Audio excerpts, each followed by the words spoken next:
An application is processed. The tenant signs the lease and they move in. Sometimes during the tenancy, another resident appears to be living in the property. This is a clear violation if the rental agreement states that the tenant does not have the authority to sublet. This situation can have different scenarios.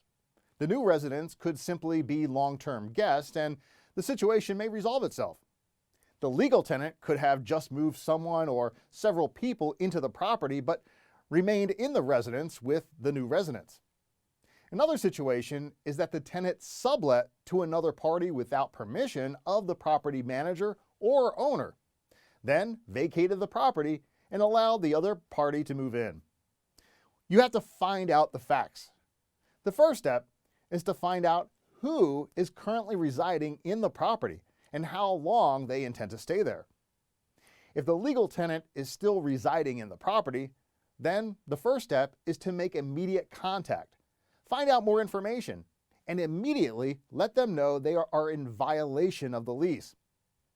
How many new people have moved in? Are they temporary guests or intended to be permanent residents? If so, when will they be leaving? Is the current tenant planning to move? If the legal tenant has moved out and sublet to other parties, it's imperative to make contact with the new residents as soon as possible and find out what is happening inside the property. While it may seem that the tenant did the property owner a favor at first glance, there are several problems with these actions. You know nothing about the illegal residents, income, rental history, and credit. Our tenant screening covers these important items.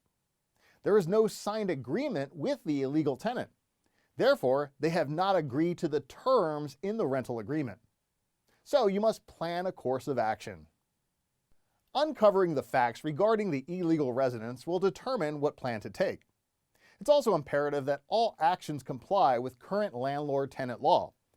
If it appears that the people who moved in with the tenant are compatible with the property and there is no property damage, then the simplest action is to notify the legal tenant in writing that all new tenants of legal age must fill out applications and go through the application process. If the screening process produces positive results, then the next step would be to have them complete the rental agreement and become legal tenants in the property. Property managers encounter this scenario when a tenant fails to notify the manager that they want another party to move in. It's also important to stress to all residents that once this situation is resolved, it is not to happen again. Alternatively, if the uninvited residents do not pass the screening process or they refuse to comply, then it's time to issue a notice requiring the legal tenant to remove all parties not listed on the rental agreement from the property. If they fail to comply, it may be necessary to take legal action. Consulting an attorney who specializes in landlord-tenant law is extremely important at this point. The steps are similar when the tenant has sublet the property to unknown residents. It's more common to have more difficulties when the legal tenant has vacated and moved in unknown parties. It's also imperative not to accept rent from illegal residents unless they become legal tenants. To do so will only give claim to their tenancy, and once again, seeking legal advice is imperative. It's necessary to take action even if it means going to court, because having illegal residents will only lead to more problems. The majority of the time, we find our thorough tenant screening is the first step in preventing this problem. However, people and their circumstances are unpredictable.